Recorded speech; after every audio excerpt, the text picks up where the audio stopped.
Well, where to start? I'm not sure I've seen one of your teams give the ball away as often as that. On the ball be so poor as they were today.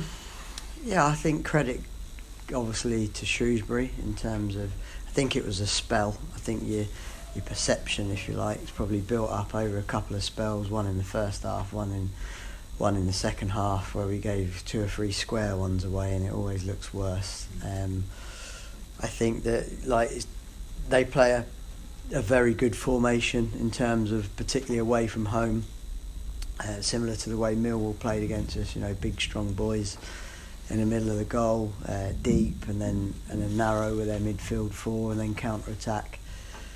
Quite bright, so it can be difficult to sort of break down. You've got to be fluid, and I just felt today we looked like we need a rest, and I think mentally and physically, it's been a lot for the boys. And I think it was one of those when Shrewsbury they didn't play last week because I think they must have been due to play Bury. It was one of those, you're like, oh, for God's sake. I mean, it all seems to be going against us with little things like that.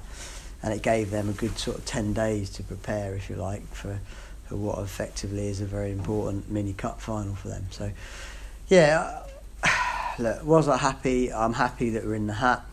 I think that's the best I can say in terms of I'm desperate for individual performances to show more belief than they did, and I was expecting 2 or 3 to maybe enjoy the game a little bit more and be a little bit more enthusiastic in their body language and their communication and their talking for the game, because clearly there's places up for grabs, if you like, going into the Wigan game, which of course is very important for us as well. So I just sat the boys down there and I just said, look, listen, got to believe it. You know what I mean? We've got to believe. We can't let outside noise or Twitter or Instagram or newspaper clickbait articles upset you or get in your head. You just got to continue to don't let it take your lunch. Believe that you're a very good player. Believe we're a good side. We do everything for them in terms of nutrition and the preparation and the tactical and technical, and it wasn't zipping today like we wanted it to. You'd quite fancy a chance in the replay from what you said, that they may be better away from home or more comfortable in the formation away from home? Well, look, I think we need a rest, and I'm going to give them 4 days off now because I think they need it. I think whether it's mental fatigue, tactical fatigue, just find that love of the game back, if you like, and you probably do that by completely forgetting about it. But we've got a lot of young players that care passionately about their careers, and sometimes maybe you put a little bit too much pressure, and we do as a whole, if you like, on where we are truly, because like I say, in the winter with a lot of young players against the likes of Shrewsbury, it's not easy. So it'll be Thursday when you train next week and start preparing for Wigan? Yeah, and I think it's needed. I really do. I think that we're in Wednesday, so it's 3 days off. Wednesday and then Thursday travel on Friday to Wigan. Injuries, Callis? Hopefully all right. Looked a little bit like a boxer on the ropes, didn't he? We've had to push him. You got in a great challenge just before. It's an unbelievable tackle, and that's what happened. He just overstretched. I just think he cramped up a little bit. But that's not too serious. Yeah, no. So yeah, we've got to really stick together. You know what I mean, and really be each other's belief buddies, if you know what I mean, because it feels like it's changed very, very quickly in a matter of 2 or 3 weeks, if you like. And actually, we've got some good players, we've good staff, a good manager. Do you know what I mean? We've got to stick on the straight and narrow and make sure that. Well, we all hope the Luton game would do that. You get a good resounding 3-0 win here. Yeah, well, I think it probably would have done. To be honest, I think it probably would have done, and I think had the first 13 minutes not been the way they went, I think we'd have comfortably competed with Brentford. But we all know that story. It was almost like half a write-off after 20 minutes. And therefore we've got to stick at it, and things turn quickly in football. Thanks so much. Just wondered if Shrewsbury today might help you prepare for Wigan at all, because they seem to have some similar type players, really powerful, athletic guys in the middle at all. Do you think there's any help at all there? sort of Yeah, I think so. I think you can take the lessons, definitely. Like, absolutely. There's certain parts of our game that we didn't do well enough today. I think the way we want to pass the football, it's so important that every single player, I say, like a good passing side is a good receiving side, and I think like at this level, both League One and Championship, players can pass the ball sort of 10-15 yards comfortably, but of course the difference in quality, whether it be Premier League, is that ability to receive well and go and be dangerous. Casey Palmer back in the team today. Obviously there has been some stories about him, speculation.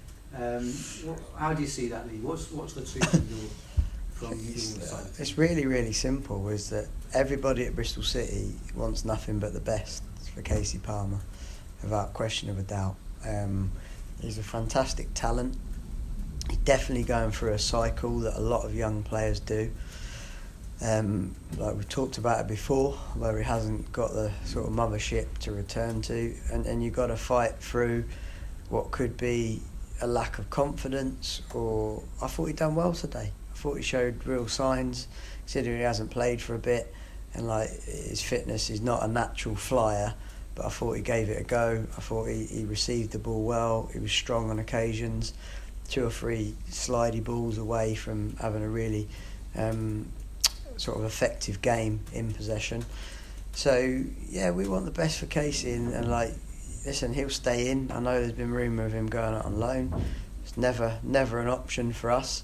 It's just a case of hold the shirt, simple as that. Get in the squad, hold the shirt, and produce your best football. One player not involved today, Max O'Leary. Obviously he wasn't given permission to play. He's a Shrewsbury Town player. Is he going to stay on loan at Shrewsbury for the rest of the season? Yeah, I think we've got to assess all those options. But what's important is that we, more than anything, is we stick to our task and earn the right to play, and just want a little bit more belief. Like I don't want anybody to take the boys' lunch, and there were some good signs today from players like Casey, a positive performance. Nicholas, a positive performance. Taylor Moore knocked on the door, said, "I want to be captain." All right, mate, no problem. So he knocked on the door. Knocked on the door, said, "I want to be captain." Have you come across that before? No, I haven't, and I like it. Let me tell you, I like it. I like the attitude. He's been an England captain, yeah, as a kid. But I just like listen, I might have said no, but I like the upfront nature of it, and I like the fact that he wants to be a captain of this football club moving forward. So big positive there. Thought Nicky Mype had done well, considering obviously Bence has had a lot of the games. Good to get Baker back from injury. Jay Da Silva, we get a few more minutes into him as well, because that Rowe got injured the day before. So Rowe was set to play. Long term one? Hopefully not. No, it's just a bruised bone on the knee. Masengo, 18-year-old, more minutes. Do you know what I mean? So like, we just got to keep chipping away at these tiny little wins, and we're still in the hat. And we've got to go to Shrewsbury now and finish the job. Just finally, the one that every Bristol City fan wants to know about is Eddie Nketiah. Can you rule it? Can you say anything on that? Can you not really. I can't. You know, the stance is that we can never talk about other people's players, and the fact is that Eddie Nketiah is back at Arsenal. So while he's back at Arsenal, there's a choice, isn't there? Arsenal can send him out on loan to other clubs, or they can keep him in. And there's a new manager there as well. So, do you know what I mean? You don't know truly the intricacies of each football club, and he bangs 5 in training, and Arteta might go, actually, we'll have a little look at keeping him in. Fair enough. Thanks very much. Okay. See what happens.